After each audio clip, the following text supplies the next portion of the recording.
Eles eram perfeitos. Viviam em comunhão direta com o Criador do universo. Não conheciam o medo, a dor, a morte. E mesmo assim, pecaram. Esta é a pergunta que ninguém consegue responder completamente. Por que alguém que não tem defeito escolhe o erro? Para entender a queda, precisamos entender o que existia antes dela. No princípio, Deus criou os céus e a terra, e no sexto dia, criou o homem. Não como uma criatura qualquer, mas a sua própria imagem e semelhança.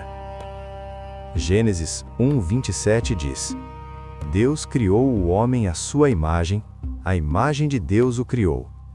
Homem e mulher os criou. Ser criado à imagem de Deus não era um detalhe poético, era uma declaração de natureza. Adão e Eva possuíam algo que nenhuma outra criatura tinha: razão, vontade, consciência moral. A capacidade de conhecer a Deus, de se relacionar com Ele e de escolher. E é exatamente essa capacidade de escolher que está no centro de tudo. O Jardim do Éden não era apenas um lugar bonito, era o espaço de comunhão entre o homem e Deus. Gênesis 2:8 diz que o Senhor Deus plantou um jardim no Éden e pôs ali o homem que havia formado. Ali, Adão trabalhava, não como castigo, mas como propósito. Ali, Deus vinha e caminhava com eles.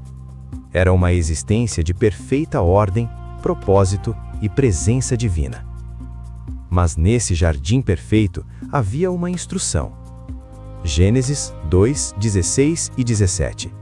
De toda a árvore do jardim comerás livremente, mas da árvore do conhecimento do bem e do mal não comerás, porque no dia em que dela comeres, certamente morrerás. Uma única proibição em meio a uma abundância ilimitada.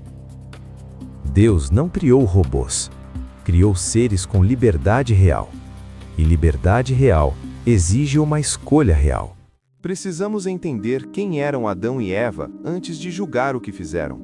Adão foi formado do pó da terra, e Deus soprou em suas narinas o fôlego da vida. Gênesis 2:7. Ele se tornou alma vivente. Eva foi formada da costela de Adão, parte dele mesmo, sua complementação. Eles não tinham vergonha um do outro. Gênesis 2:25 diz: estavam ambos nus, o homem e sua mulher, e não se envergonhavam. Inocência absoluta, transparência total. Eles não tinham natureza pecaminosa. Não havia inclinação interna para o mal. Não havia vícios, traumas, fraquezas herdadas. Tudo o que Deus criou era muito bom. Gênesis 1:31. E viu Deus tudo o quanto havia feito, e era muito bom.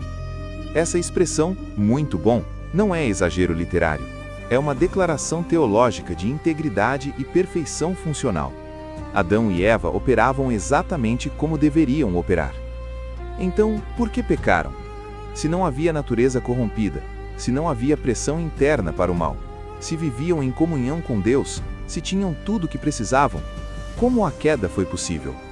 A resposta está em algo que muitos ignoram. A perfeição não elimina a liberdade, e a liberdade é onde tudo começa. Deus poderia ter criado criaturas sem livre-arbítrio, que obedecessem automaticamente, que nunca pudessem errar. Mas isso não seria amor, seria programação. O amor verdadeiro exige escolha, e para que a escolha seja real, a opção de rejeitar também precisa ser real. A árvore do conhecimento do bem e do mal não era uma armadilha, era o símbolo da liberdade que Deus concedeu ao homem. E então, ele aparece. Gênesis 3:1. Ora, a serpente era mais astuta do que todos os animais do campo que o Senhor Deus havia feito.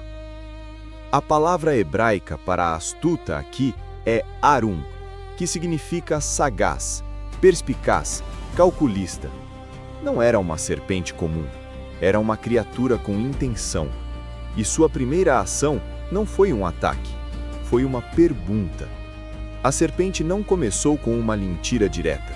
começou com uma dúvida. Gênesis 3:1. É assim que Deus disse: não comereis de toda a árvore do jardim? Perceba a estratégia. A pergunta distorce levemente o que Deus disse. Deus havia dito que podiam comer de todas as árvores, exceto uma. A serpente inverte o enquadramento e sugere uma restrição maior do que a real. O primeiro passo para a queda foi questionar a palavra de Deus. Eva responde à serpente, e aqui ela comete o primeiro erro antes mesmo de comer o fruto. Gênesis 3:3. Ela diz: mas do fruto da árvore que está no meio do jardim, Deus disse: não comereis dele, nem nele tocareis, para que não morrais. Deus nunca disse que não podiam tocar, apenas que não podiam comer. Eva adicionou a palavra de Deus, e quem adiciona a palavra de Deus já está em terreno perigoso. Então a serpente avança para o golpe final. Gênesis 3:4 e 5. Não morrereis, mas Deus sabe que no dia em que dele comerdes, vossos olhos se abrirão, e sereis como Deus, sabendo o bem e o mal. 3 elementos simultâneos numa única fala: negação da consequência anunciada por Deus, acusação de que Deus estava escondendo algo e uma promessa de ascensão: sereis como Deus. Não foi uma argumentação fraca, foi uma das mentiras mais sofisticadas da história. Gênesis 3:6 descreve o que aconteceu dentro de Eva naquele momento. E a mulher viu que a árvore era boa para se comer, e agradável aos olhos, e árvore desejável para dar entendimento. 3 dimensões do desejo em sequência: o físico, boa para comer; o estético, agradável aos olhos; e o intelectual, desejável para dar entendimento. A serpente não forçou nada, ela apenas redirecionou o olhar. E o olhar redirecionado gerou o desejo, e o desejo antecede a ação. E colheu do seu fruto, e comeu, e deu também ao seu marido, que estava com ela, e ele comeu. Gênesis 3:6. Uma frase, 8 palavras no hebraico original, e com elas, tudo mudou. O homem estava com ela. Adão não foi enganado pela serpente, ele estava presente, ele ouviu, ele escolheu. Timóteo 2,14 confirma: Adão não foi enganado, mas a mulher, sendo enganada, caiu em transgressão. 2 pecados, 2 naturezas de falha diferentes. A serpente havia prometido que os olhos deles se abririam, e se abriram, mas não da forma que esperavam. Gênesis 3:7. Então se abriram os olhos de ambos, e conheceram que estavam nus. O conhecimento que receberam não foi elevação, foi exposição. Não se tornaram como Deus, se tornaram conscientes de sua própria vulnerabilidade. A primeira coisa que a queda produziu foi vergonha. Deus havia dito: no dia em que comerdes, certamente morrereis. Eles comeram, e não caíram mortos imediatamente. Então Deus estava errado? Não. A morte que ocorreu no momento da queda foi espiritual. A separação imediata da comunhão com Deus. Efésios 2:1 descreve essa condição. E vos vivificou, estando vós mortos em vossas transgressões e pecados. Mortos em transgressões, fisicamente vivos, espiritualmente separados. Essa é a morte mais grave, porque é a origem de todas as outras. E então acontece algo que nunca havia acontecido antes. Gênesis 3:8. E ouviram a voz do Senhor Deus, que passeava no jardim à tarde do dia. E escondeu-se Adão e sua mulher da presença do Senhor Deus, entre as árvores do jardim. Pela primeira vez na história, o homem tentou se esconder de Deus. O ser que havia sido criado para a comunhão, agora fugia dessa mesma comunhão. O medo havia nascido. E com o medo, a ruptura de tudo que Deus havia projetado. E Deus pergunta, Gênesis 3:9. E chamou o Senhor Deus a Adão e disse-lhe: Onde estás? Esta é uma das perguntas mais poderosas de toda a Bíblia. Deus sabia onde Adão estava. A pergunta não era geográfica, era teológica. Onde estás em relação a mim? O que aconteceu com você? Como chegaste aqui? É a voz de um pai que chama um filho perdido, não para destruir, mas para confrontar. Adão responde. Gênesis 3:12. A mulher que me deste por companheira, ela me deu da árvore, e eu comi. Observe cada palavra. Ele não assumiu responsabilidade, culpou Eva, e indiretamente culpou o próprio Deus. A mulher que tu me deste. E Eva faz o mesmo. Gênesis 3:13. A serpente me enganou, e eu comi. A queda não apenas produziu o pecado, produziu a recusa de responsabilidade pelo pecado. E essa recusa persiste até hoje em cada ser humano. Então Deus pronuncia as consequências, e começa pela serpente. Gênesis 3:14. Porque fizeste isso, maldita serás entre todos os animais domésticos, e todos os animais do campo. Sobre o teu ventre andarás, e pó comerás todos os dias da tua vida. A serpente, que havia se elevado acima de todas as criaturas, seria rebaixada abaixo de todas elas. E então vem o versículo 15, o versículo que muda tudo, a primeira promessa de redenção na história humana. No meio do julgamento, Deus fala algo extraordinário. Gênesis 3:15. E porei inimizade entre ti e a mulher, e entre a tua semente e a semente dela. Esta te ferirá a cabeça, e tu lhe ferirás o calcanhar. Os teólogos chamam esse versículo de proto-evangelho. O proto-evangelho, a primeira notícia da redenção. A semente da mulher, uma referência ao que viria. Um descendente que esmagaria a cabeça da serpente, pagando o preço que Adão não pagou. Numa cena de julgamento total, Deus já anunciava a solução. Depois da promessa, as consequências continuam. Gênesis 3:16. A mulher disse: multiplicarei grandemente a tua dor e a tua conceição. Com dor darás à luz filhos, e o teu desejo será para o teu marido, e ele te governará. Duas realidades novas entram na existência de Eva. Dor física no parto, que antes não existia, e tensão no relacionamento com o homem, conflito de governo e desejo. O que era comunhão perfeita se tornaria fonte de conflito. A maldição não inventou o casamento, corrompeu o que era perfeito nele. E então, Deus se dirige a Adão. Gênesis 3:17-19. Maldita é a terra por tua causa. Com trabalho comerás dela todos os dias da tua vida.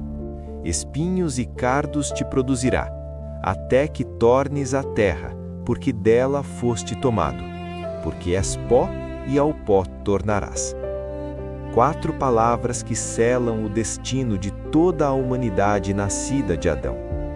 Romanos 5:12 explica as dimensões cósmicas do que aconteceu no Éden.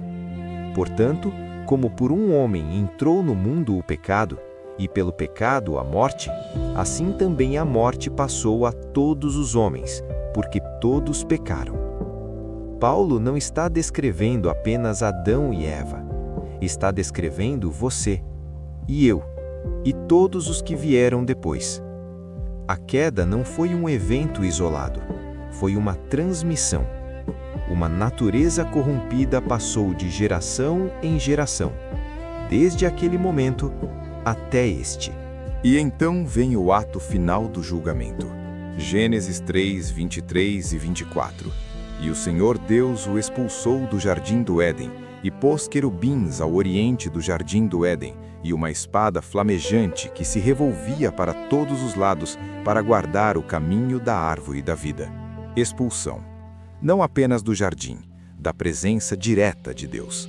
A espada flamejante não era punição simbólica, era a separação tornada permanente e guardada. O caminho de volta estava fechado. A humanidade havia perdido seu lar original.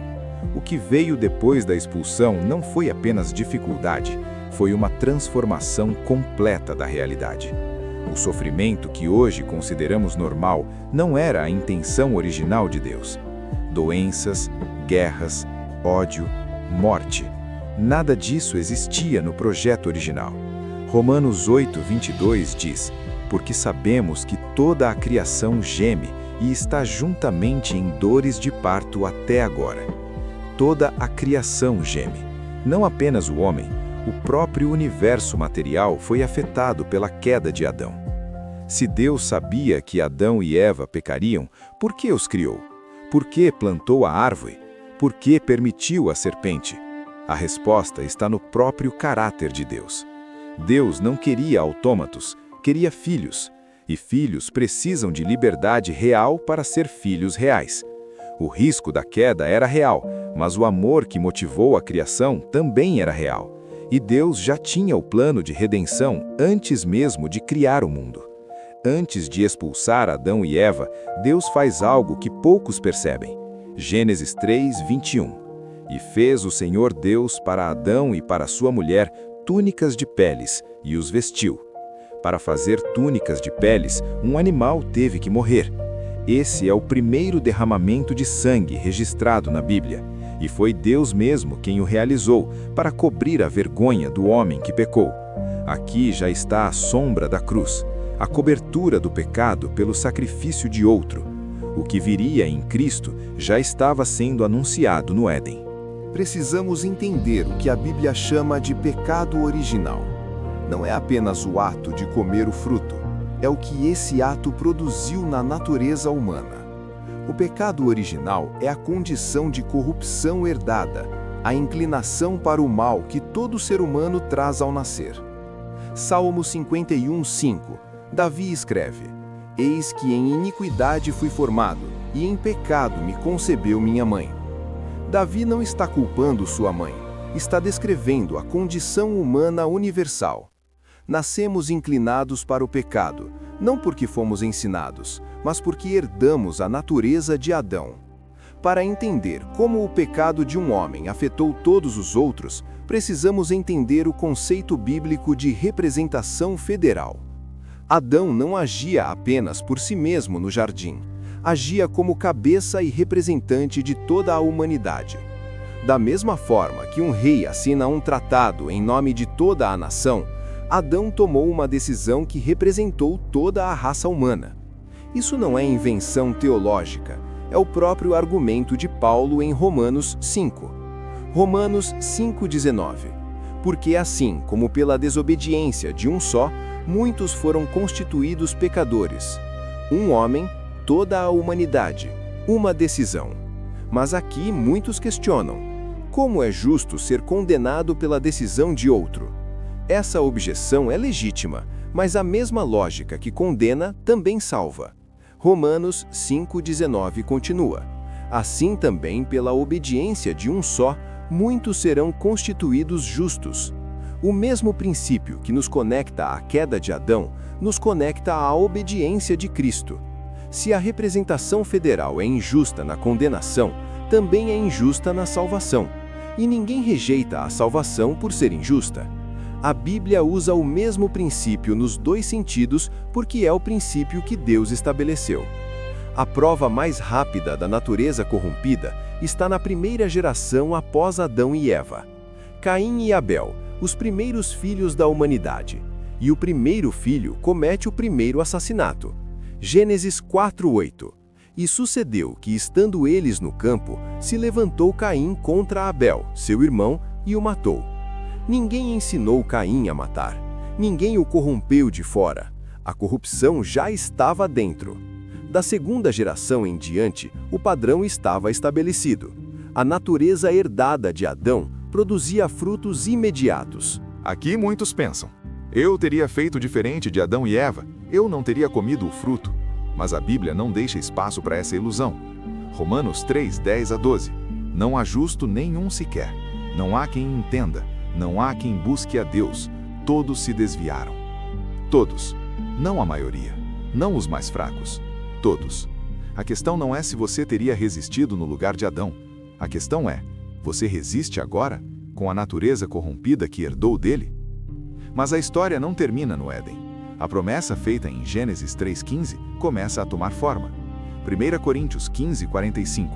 O primeiro homem, Adão, foi feito alma vivente. O último Adão, em espírito vivificante. O último Adão. Paulo chama Cristo de último Adão porque, assim como o primeiro Adão representou a humanidade na queda, o último Adão representaria a humanidade na redenção. O que foi perdido por um homem seria restaurado por um homem. Deus não abandonou o projeto. Ele enviou um novo representante. Adão foi tentado num jardim de abundância e cedeu. Cristo foi tentado num deserto de privação e resistiu. Mateus 4, de 1 a 11, o diabo tenta Jesus por 40 dias, e em cada tentação, Cristo responde com a palavra de Deus. Onde Adão duvidou da palavra de Deus, Cristo a afirmou. Onde Adão buscou autonomia, Cristo buscou obediência ao Pai. Hebreus 4,15. Porque não temos um sumo sacerdote que não possa se compadecer das nossas fraquezas, pois foi tentado em tudo como nós, mas sem pecado. Tentado em tudo, sem pecado.